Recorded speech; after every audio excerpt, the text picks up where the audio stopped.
I'm Jim Cuno, president of the J. Paul Getty Trust. Welcome to Art and Ideas, a podcast in which I speak to artists, conservators, authors, and scholars about their work. The killing of Tomassoni was only the culmination of a life lived dangerously, and in some way the extreme manifestation of a personality that today we would define as borderline between sanity and insanity. In this episode, I speak with Getty curator Davide Gasparatto about the art and life of the Italian Baroque master painter Michelangelo Merisi da Caravaggio.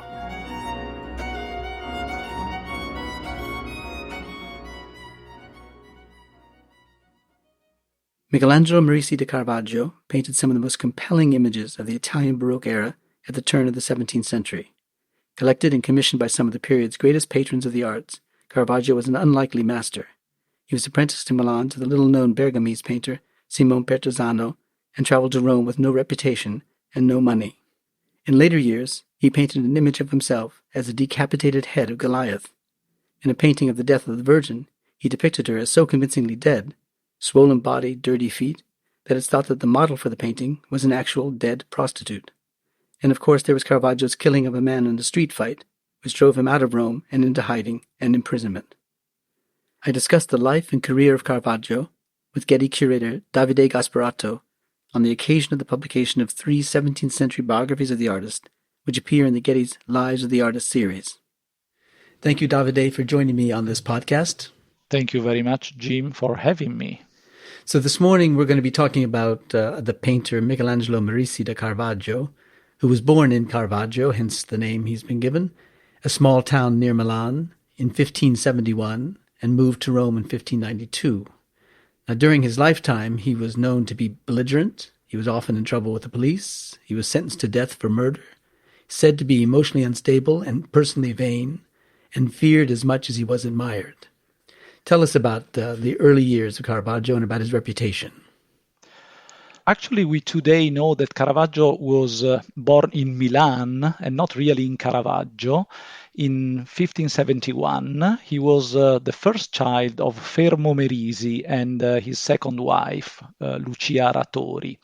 Fermo had this title of Maggiordomo and Architect to Francesco Sforza, the Marquis of Caravaggio, who had residences both in Milan and the nearby Caravaggio, which is a little town near the border with Venetian territory.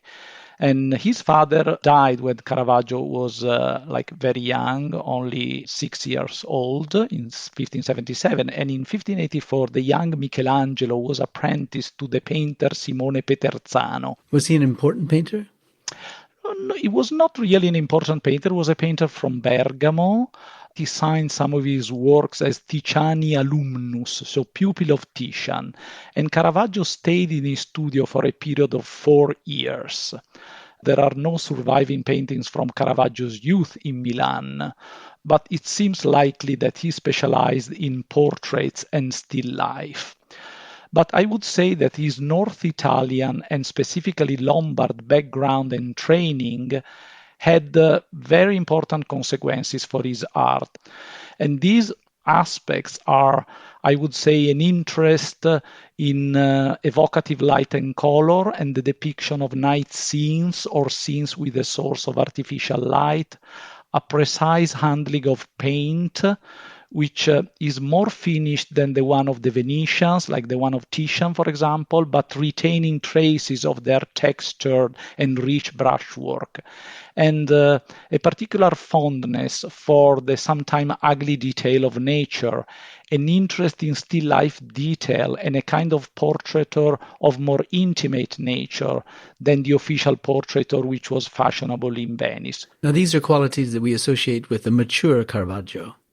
What about the early Caravaggio when he first comes to Rome? So we don't know, but suddenly he left Milan and he came to Rome. This was about 1592. At the time, he had no reputation, he had no money, and so we know that his first Roman years were really very harsh. And this we know from early biographers and also from few extant documents. They suggest an artist who was moving from a studio to studio in search of employment, sometimes carrying out humble tasks. Was he able to paint on his own? I mean, did he have a studio in which he could work? No, he didn't have a studio. We know that at the beginning of his Roman residence, he stayed with a certain Monsignor Pandolfo Pucci, who fed him and stayed in his house, but he was famous, and this is reported by early biographers, that Caravaggio was fed on a diet of salad, and he left the house of Pucci in a few months, dubbing his benefactor as Monsignor Insalata, so Monsignor Salad. We also know from early biographers that at some point he ended up in the workshop of one of the most successful painters of the time in Rome, Giuseppe Cesari, known as the Cavalier d'Arpino. And in particular, Bellori in his biography states that Caravaggio was employed by the Cavalier d'Arpino to paint flowers and fruits. In fact, this is confirmed by the first paintings by Caravaggio, which had come down to us.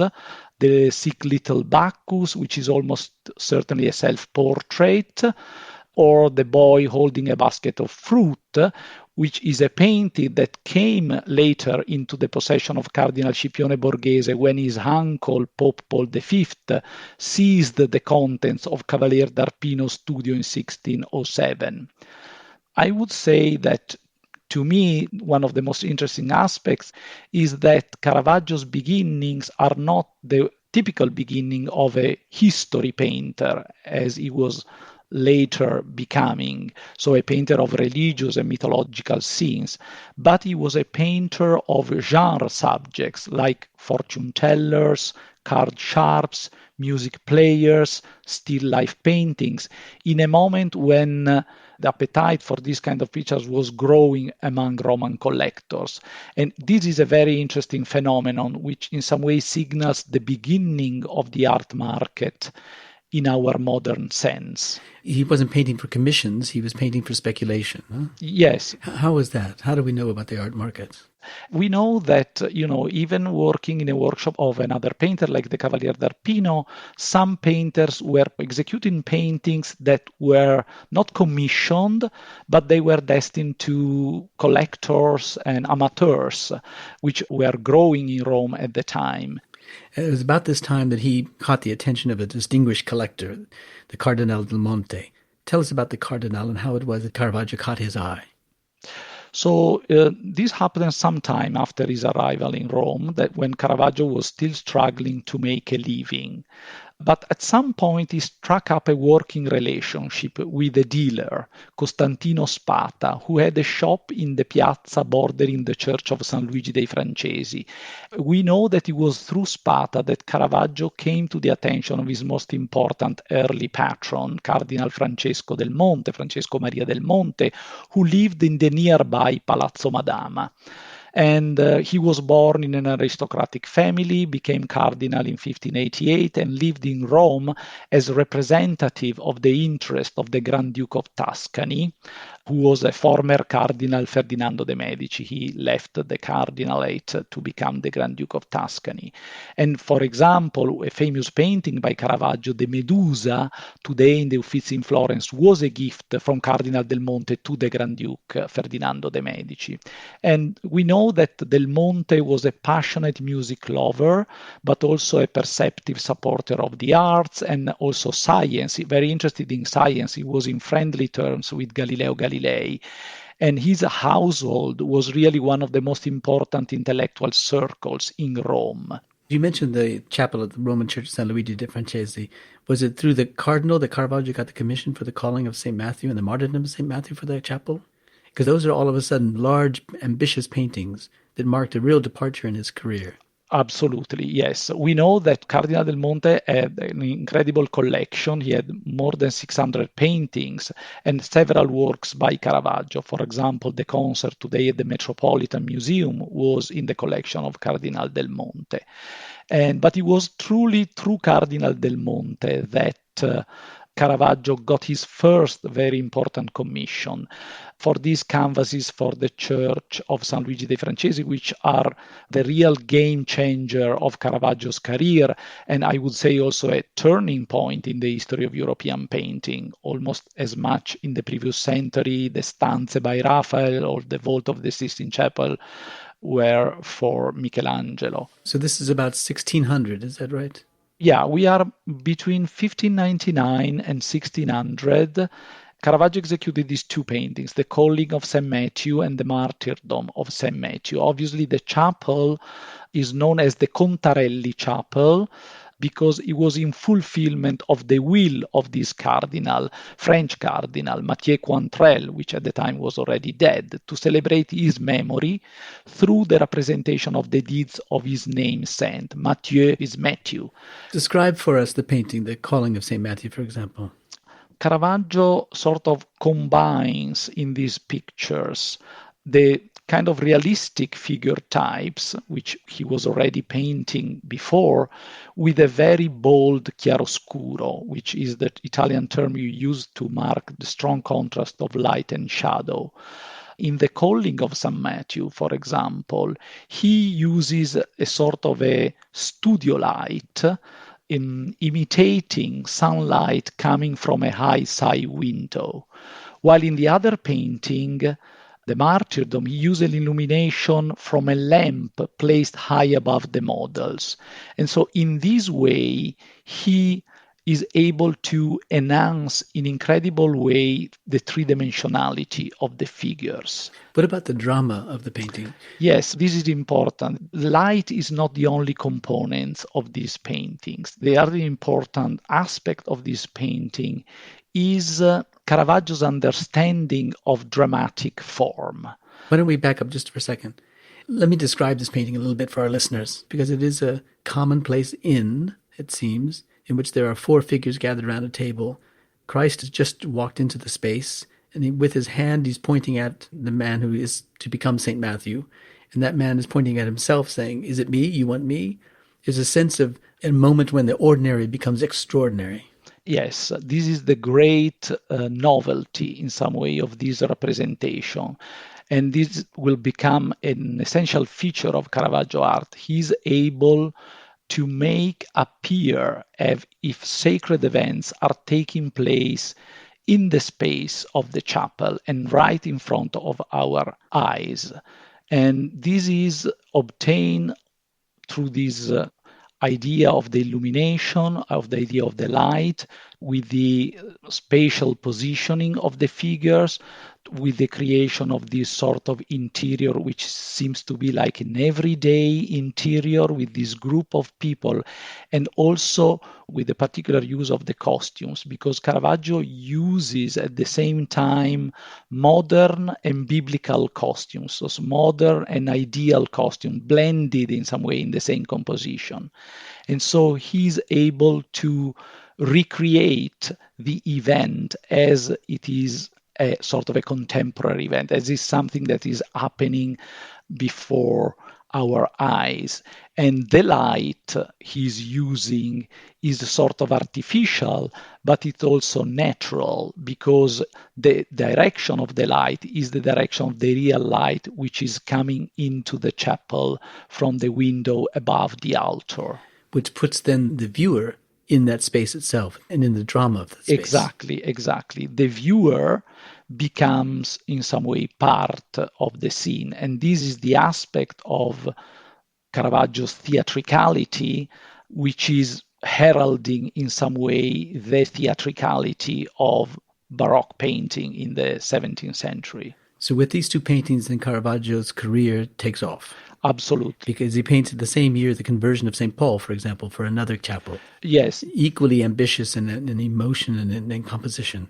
Just a little bit afterward, because in some way the two canvases of the Contarelli Chapel launched really his career. And through connections provided by Cardinal del Monte, he's able to obtain other very important commissions from very important patrons in Rome at the time, who were at the same time helping him to get commission for altarpieces, but also he was executing gallery picture for them, like for Marquis Vincenzo Giustiniani, for the banker Octavio Costa, for the brothers Ciriaco and Asdrubale Mattei. So his career is really launched after 1600. And he has these great sequence of paintings in that first decade of the 17th century. St. John the Baptist with that nearly lascivious pose of that young boy, the death of the Virgin with a torrent of grief among those who are gathered around the convincingly dead figure of the Virgin bathed in sunlight, the taking of Christ in the garden with the clamor of the armored Roman soldiers pushing to arrest Jesus. It's an extraordinary decade of work. Absolutely. It's an extraordinary decade. But we also, I think, have to emphasize that, yes, he was awarded a series of prestigious commissions for altarpieces, but sometimes there were also critics and problems. One of his most successful paintings, altarpiece, probably his most successful, was the Entombment, today in the Pinacoteca Vaticana, but originally in the Church of Santa Maria in Vallicella, which was really universally admired, even by the most harsh critics by Caravaggio. Even Bellori, who criticized Caravaggio a lot, says that this was one of the finest work of Michele's brush. And it's in some ways one of the most classical painting by Caravaggio. There are references to the antique in the beautiful body of Christ. There is a sort of a noble rhetoric in this painting, which gained to the picture success. But also his sort of realist agenda caused problems and frictions with the church authorities and with some of his patrons. And so, for example, we know that 3 of the 5 altarpieces that he delivered between 1602 and 1606 were either rejected outright or soon taken down from their intended destinations. And they were all criticized mostly because of the lack of decorum.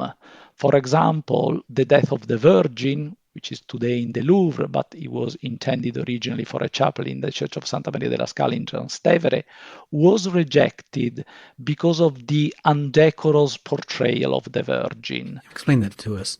What was indecorous about it? It was undecorous according to the sources because Caravaggio apparently used either a live or drowned prostitute as his model. So he used a living or dead body. And if we look at the painting, I think that we can see that there is certainly a corpse-like cast to this plain and bloated Virgin, to this very realistic figure with her lower legs exposed to reveal the swollen ankles and the twisted toes. It's very crude, the depiction of the Virgin. And so this was the main criticism. The St. Matthew, which was the third painting he painted for the Contarelli Chapel around 1602, the first version of the St. Matthew, not the one which is today in the altarpiece, was also criticized and rejected at the end because the figure, as Bellori says, with his legs crossed and its feet rudely exposed to the public, had neither decorum nor the appearance of a saint. So they were believed undecorous because they were not enough noble as representation of sacred figures. But the other interesting aspect of this is that these rejected altarpiece, all 3 rejected altarpiece, when were they taken down from their altarpieces, they were immediately bought by 3 important art collectors. The St. Matthew by Marquis Vincenzo Giustiniani, the Death of the Virgin by the Duke of Mantua, and the person who suggested the Duke of Mantua to buy the picture was the painter Peter Paul Rubens, who at the time was in Rome. He was young, he was doing his Italian study trip. So from the Chapel of Churches, Caravaggio's picture found almost immediately their way to the walls of palaces and galleries of sophisticated collectors, the same collectors who commissioned Caravaggio's religious works of smaller size, which were since the beginning destined for for a private audience. So this is a decade of work, and it's an extraordinarily productive decade. But in that same decade, in 1606, Caravaggio kills a young friend of his in a street fight after what is described as a tennis match. And he was condemned to death, and he fled into the Alban Hills, where he was protected by the powerful Colonna family. There he painted Christ going to Emmaus. Tell us about the incident that led to his departure, and tell us about that painting. Yes, on May 29, 1606, Caravaggio killed a certain Ranuccio Tomassoni during a brawl occasioned by a disputed bet on a game of tennis. But the killing of Tomassoni was only the culmination of a life lived dangerously, and in some way the extreme manifestation of a personality that today we would define as borderline between sanity and insanity. In fact, to contemporaries, Caravaggio seemed like a bizarre and unstable and eccentric nature. There is a word, an Italian word, which is used to describe this character in contemporary documents, which is stravagantissimo, which in some way can be rendered as very strange, bizarre, eccentric, but it's used in Italian in the superlative. It implies an unusual degree of extravagance, even for an artist. And we have interesting contemporary source, which is a northern European writer who wrote a book on art, Karel van Mander, which really described how Caravaggio was used, to go out all armed with his sword, and then going from one tennis court to the next, and always ready to fight or to argument with someone. And these accounts are very also from trial records. And we know that Caravaggio was brought to trial no less than 11 times between October 1600 and September 1605. So the event was sort of the culmination of a life lived in a sort of an extreme way. And this event forced him to flee the city because he was under threat of capital punishment, and we know that he would never return to Rome. In the first place, he took refuge in a little town, Zagarolo, about 50 kilometers from Rome, under the protection of Duke Marzio Colonna. Tell us about him and what it meant that he could take Caravaggio under his protection. Yes, why Caravaggio went there at first? Because Marzio Colonna was a relative of Costanza Colonna Sforza, who was the Marchioness of Caravaggio, and evidently Caravaggio kept some ties with his hometown and with the ruling family of his own town. But also Marzio Colonna was a good friend of Cardinal del Monte. And so he stayed there for a few months before going to Naples, and according to his biographers, he painted there a Supper at Emmaus, which is probably the painting today in the Pinacoteca di Brera in Milan. It's a very interesting painting because it's a painting that seems to anticipate a stylistic development which will mark the last phase of Caravaggio's career.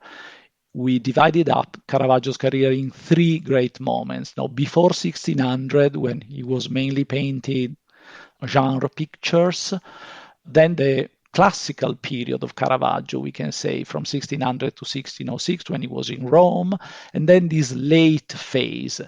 In comparison, for example, to an earlier version of the same subject, the Supper at Emmaus, which is today in the National Gallery in London, everything became, starting from this painting, more understated. Gestures became more natural, but at the same time, shadows became deeper and darker, and also the palette changes. The palette becomes more muted, with the prevalence of earth tones. And this is a sort of a trend which will characterize Caravaggio's late works, where sort of empty spaces, for example, become as important as the space occupied by figures. There is in these late pictures a sort of a new concentration, a new intimacy, which, yes, corresponds also to an economy of execution which is part of a technical change, which has been detected also by scientific investigation carried out on many paintings by Caravaggio in the last 20 years. We should look back at the painting itself because it's a figure of Christ who's at a table with two of his followers who don't recognize him until he raises his hand in a gesture of grace over the meal. And otherwise they're just at an inn. It could be anybody. But just at that moment when Christ raises his hand, is he recognized for who he is. And that drama sets the whole composition into a dynamic throw. Absolutely. But it's a very restrained narrative, and it's a very intimate scene in comparison to the more vibrant, the stronger sort of rhetoric of gesture and poses of the paintings of the years just before. And so this is why I say that this painting in some way is really anticipating the last phase of Caravaggio's career.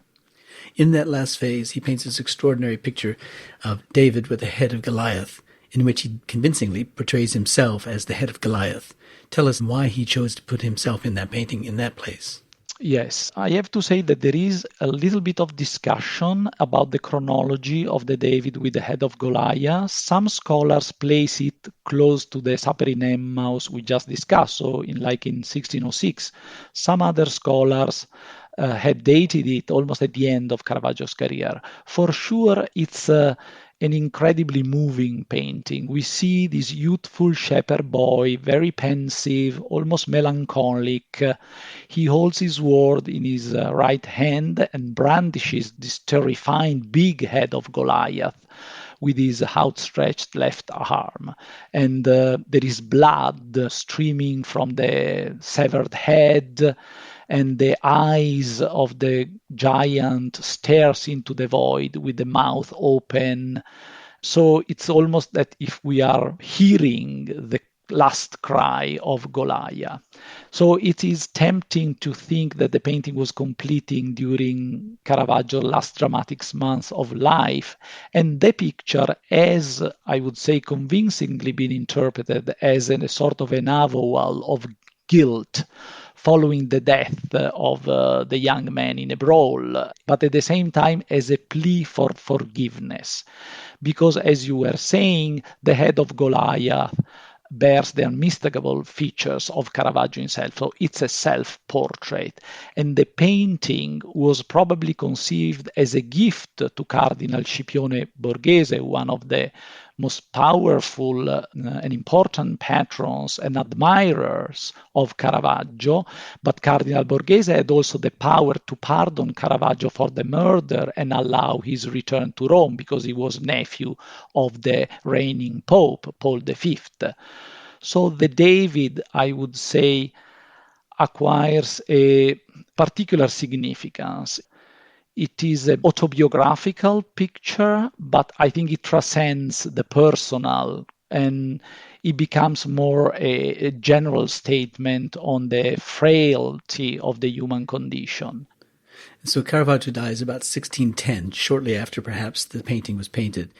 And sometime between 1617 and 1621, so just a few years later, Giulio Mancini, a Sienese physician and art collector who knew Caravaggio well, wrote a brief biography of the artist. Tell us about Mancini and about his relations with Caravaggio.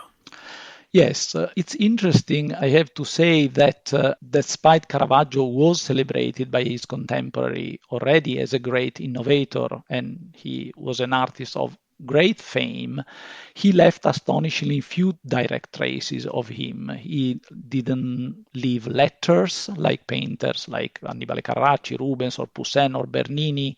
He didn't left a detailed account books. He was not ambitious like intellectually, in the sense some artists of the time wrote treatises or books.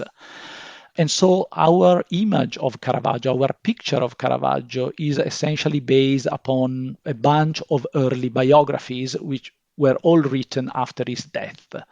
As you were saying, the first biographer was Giulio Mancini, who was a physician from Siena, but also an important collector. And he knew the artist well, especially in the early period of his Roman career, the period between 1595 and 1600, when he looked after him as a doctor. He was close to Cardinal del Monte too.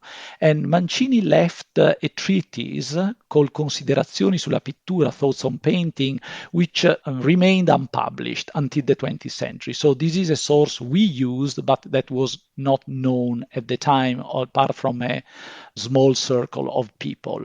And in his treatise, he wrote about Caravaggio with admiration, and so clearly that the painter had breathed in some way new life into what was perceived as the declining art of painting in the last years of the 16th century. So it's an important early biography. How did it survive, and how do we know about it? It survived in an archive. It was known by some people, but it was really rediscovered and published in the 20th century. Mancini left also a relevant correspondence, which is really interesting to shed light on the artistic environment in Rome in the beginning of the 17th century. Now we're talking about Caravaggio because Getty Publications recently published the Lives of Caravaggio in its series, The Lives of the Artists. In this book, introduced by Helen Langdon, are 3 accounts of Caravaggio's life and career. The first by Mancini, we just were talking about him, and the second by the painter Giovanni Baglione, a rival of Caravaggio's, whose Lives of Painters, Sculptors, and Architects appeared in 1642, and then the third, the antiquarian and theorist Giovanni Pietro Bellori, whose Life of Caravaggio appeared much later in 1672, a little more than 60 years after the artist's death. Tell us about the relationships between these 3 texts and what they tell us about the life of Caravaggio. So yes, after Giulio Mancini came the account, as you were saying, of Giovanni Baglione. Was a painter, was one of Caravaggio's rivals, but also in some way imitators, because he was strongly influenced by Caravaggio. And because he was an imitator, he was also attacked by Caravaggio in a series of offensive and satiric verses, which provoked Baglione to sue Caravaggio. And the paper of the lawsuit are an important source for our knowledge of the Roman artistic environment of the early 17th century. Baglione published his account of the life of Caravaggio in 1642, 1 year before his death and several decades after Caravaggio's death. He is accurate, he is objective, his account is mostly, reliable, but in some way it's also mean-spirited. He seizes every time he can the opportunity to disparage the artist, describing his misfortunes with some sort of pleasure, and in the end he sort of marginalizes his achievement. I would say that the most important biography of Caravaggio of the 17th century is the one by Giovanni Pietro Bellori, published in 1672 in a very important and influential book which contains lives of other very important 17th century artists. Bellori was an antiquarian, was a passionate admirer of classical art. And so his theoretical belief was that the artist should select the most beautiful parts of nature to create an idea of perfect beauty, a sort of a theory, aesthetic theory, which is derived from classical antiquity. So it was this belief that dictated his assessment of Caravaggio's art, which is in some way negative, because to him, the most perfect combination of nature and art had been made by antique sculptures and later on by Raphael, and in the modern time by Annibale Carracci, who is really Bellori's hero, together with other classicizing painters like Poussin or Domenichino, while he for sure underestimates the contribution of artists like Bernini and Caravaggio, who in some way did not conform with his aesthetic ideals. So he criticized Caravaggio's, for example, his dependence on the living model. He condemned many of his religious pictures, as we have seen, as lacking decorum, that nobility which was associated with the representation of religious figures. But nonetheless, I would say that Bellori's pages are still an important and very illuminating lecture. He appreciated, he understood in some way the emotional power of the paintings by Caravaggio. He understood Caravaggio as a storyteller. And in his life of Caravaggio, we really found some of the most precise, moving, and also evocative descriptions of many of Caravaggio's paintings. So we're now in 1672, so we're near the last quarter of the 17th century. Caravaggio's been dead now some 60 years. It's a crowded century, the 17th century, with Bernini, Rubens, Velázquez, Rembrandt, Poussin, just to name 5 artists. How does Caravaggio measure up to these artists, and how was his reputation perpetuated in the 17th century, even beyond into the 18th century until the 20th and 21st? Today, we can consider Caravaggio, together with the Bolognese painter Annibale Carracci, in some ways the founding father of the new visual language of the 17th century. On one side, we have Annibale, inspired by Venetian painting, especially by Titian and Veronese, and by Raphael, who created sumptuous works where nature and ideal are perfectly blending, in some way opening the door for the exuberant style of the Baroque. On the other side, we have Caravaggio with sort of his theatrical use of chiaroscuro, with his use of the living model, with his sort of more radical and realist agenda. I think the importance of Caravaggio for following artists cannot be underestimated. His preference, for example, for depicting the action at the peak of the drama, fixing a precise moment in time, was inherited by Bernini.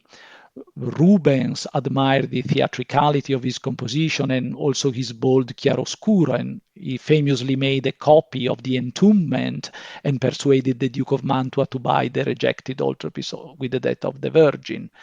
Great artists like Velázquez probably knew early still life by Caravaggio when he was a young painter in Seville, and was inspired by Caravaggio's still life when he painted his early bodegones, his early still life, and did also study carefully Caravaggio's works while he was in Rome in 1629.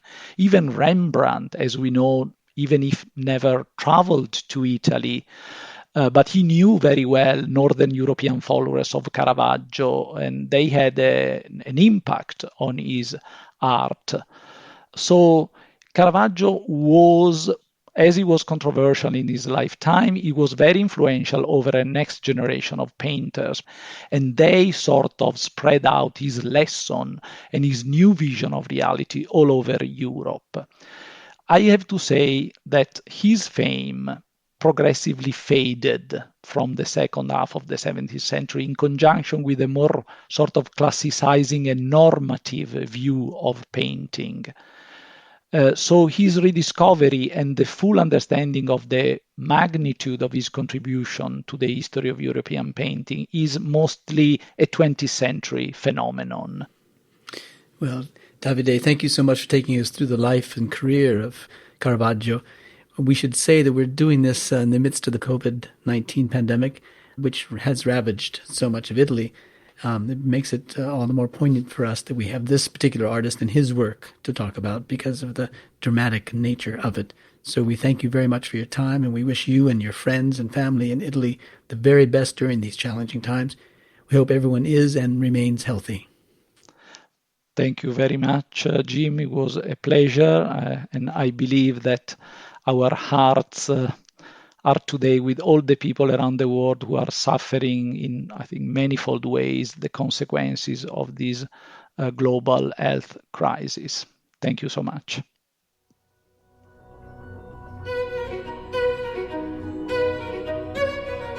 This episode was produced by Zoe Goldman, with audio production by Gideon Brower and mixing by Mike Dodge-Weisskopf.